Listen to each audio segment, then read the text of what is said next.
बहुत समय पहले की बात है। एक नदी का किनारा था, उसके पास एक व्यापारी का घर था। व्यापारी बहुत ही पैसे वाला था, उसके दो बच्चे भी थे। एक दिन की बात है, व्यापारी सोचने लगा उसके पास बहुत सारी नाव है, क्यों न इसको पेंट करके बेच दिया जाए। फिर उसने एक पेंटर को बुलाया और बोला, भाई आप सारी नाव को पेंट कर दो। पेंटर बोला ठीक है। फिर वह व्यापारी अपने काम पर चला गया। शाम को जब वह वापस आया तो देखा उसके घर पर बहुत सारे लोग हैं। वह पूछा, अरे भाई क्या हो गया। तभी भीड़ में से एक आदमी बोला, तुम्हारे बच्चे गया हो गए हैं। यह सुनकर व्यापारी परेशान हो गया। वह तेजी से दौड़ते हुए नाव के पास गया, लेकिन वहाँ भी बच्चे नहीं थे। व्यापारी ने देखा कि उसकी एक नाव गायब है। वह समझ गया कि उनके बेटे नदी में नाव लेकर चले गए हैं। उसने तुरंत कुछ लोगों को बुलाया और नाव लेकर नदी में निकल दिया।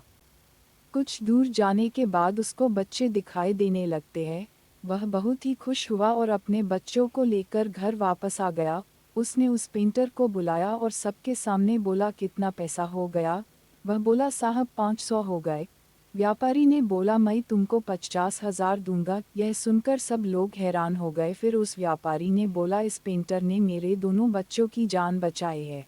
सब लोग बोले, कैसे। व्यापारी ने बोला, जो नाव मेरे बच्चे लेकर नदी में गए थे उनमें एक बहुत बड़ा छेद था, जो इस पेंटर ने बिना मेरे कहे ही भर दिया था, जिसकी वजह से मेरे बच्चों की नाव नदी में डूबने से बच गई। सब लोग बहुत ही खुश हो गए और उस पेंटर की तारीफ करने लगे।